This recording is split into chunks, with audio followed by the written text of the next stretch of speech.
Then अभी UPI के जरिए हो रहा है, लेकिन जल्द ही डिजिटल करेंसी भी भारत में लोकप्रिय होने वाली है। क्या है ये डिजिटल करेंसी? देखिए हमारे संवाददाता पवन नारा की एक रिपोर्ट।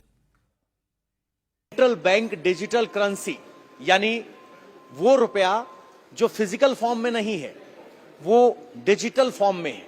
कैसे काम करता है और कैसे ये यूपीआई से अलग है, वो हम आपको समझाते हैं। सर, आप आरबीआई से हैं, अगर कोई आपसे समझना चाहे डिजिटल करेंसी क्या है? डिजिटल करेंसी आपका जो फिजिकल करेंसी है, जो आप पॉकेट में रखते हैं पेपर करेंसी, उसी का बस एक डिजिटल अवतार है। उसमें और फिजिकल करेंसी में कोई डिफरेंस नहीं है। जैसे कि आपका फिजिकल करेंसी है, जैसे आप फिजिकल करेंसी यूज करते हैं, वैसे ही आप डिजिटल करेंसी भी यूज कर सकते हैं। इसको आप डिजिटली अपने फोन में वॉलेट्स के थ्रू यूज कर सकते हैं। एक सवाल जो आम दर्शक के मन में आ रहा है, यूपीआई में एक अकाउंट से दूसरे अकाउंट में पैसे चले जाते हैं, यूपीआई ट्रांसफर और डिजिटल करेंसी में फर्क क्या है? तो यूपीआई में आपके एक बैंक अकाउंट से दूसरे बैंक अकाउंट में पैसे जाते हैं, बट जैसे कि आप जब एक रुपी ट्रांजैक्शन करते हैं करेंसी, जब आप एक इंसान एक नोट दूसरे को देता है, तो वो अपने वॉलेट से दूसरे वॉलेट में देता है।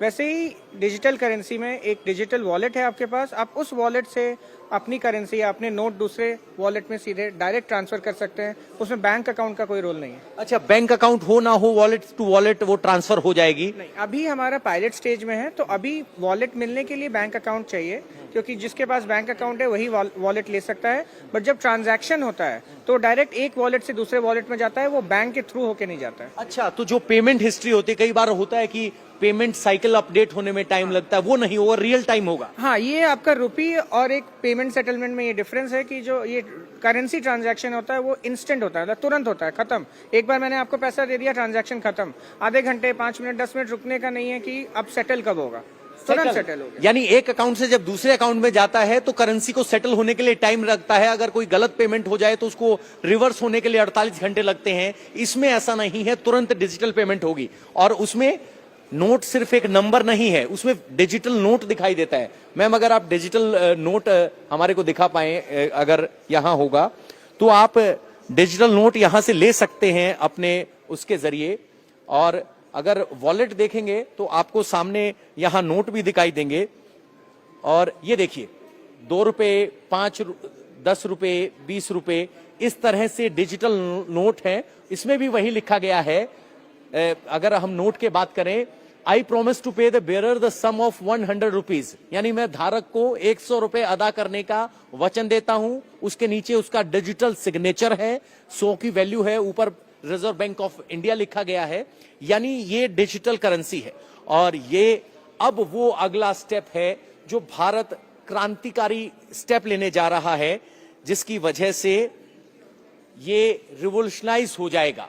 क्योंकि डिजिटल करेंसी, क्रिप्टो करेंसी की बहुत बात हुई, जिसके बाद कई सेंट्रल बैंक्स ने डिजिटल करेंसी की बात की और उसी की तरफ ये कदम बढ़ाते हुए पायलट प्रोजेक्ट है। जो G20 के डेलीगेट्स यहां आएंगे, सोचिए अगर वो यूपीआई का इस्तेमाल करना चाहें तो वो यूपीआई का इस्तेमाल नहीं कर सकते, क्योंकि उनके पास भारतीय बैंक अकाउंट नहीं है। तो उस समस्या का समाधान यहां पर है। सभी डिजिटल यहां आने वाले डेलीगेट्स के लिए एक इस तरह का वाउचर कोड होगा। वो अपने वॉलेट में जाएंगे और इस वाउचर कोड को अगर डालेंगे तो डिजिटल करेंसी सीधे उनके वॉलेट में पहुंच जाएगी। यानी यूपीआई ट्रांजैक्शन करने के लिए उन्हें किसी भी तरीके से बैंक अकाउंट की जरूरत नहीं होगी। यानी ये शुरुआत है, बेबी स्टेप है। हो सकता है इसको देखने के बाद आपके मन में भी शंका हो, लेकिन ऐसी ही शंकाएं यूपीआई को लेकर भी जताई गई थी। लेकिन यूपीआई ने साबित किया कि डिजिटल क्रांति के जरिए यूपीआई किस तरह से भारत को लीडरशिप पोजीशन में लेकर आया।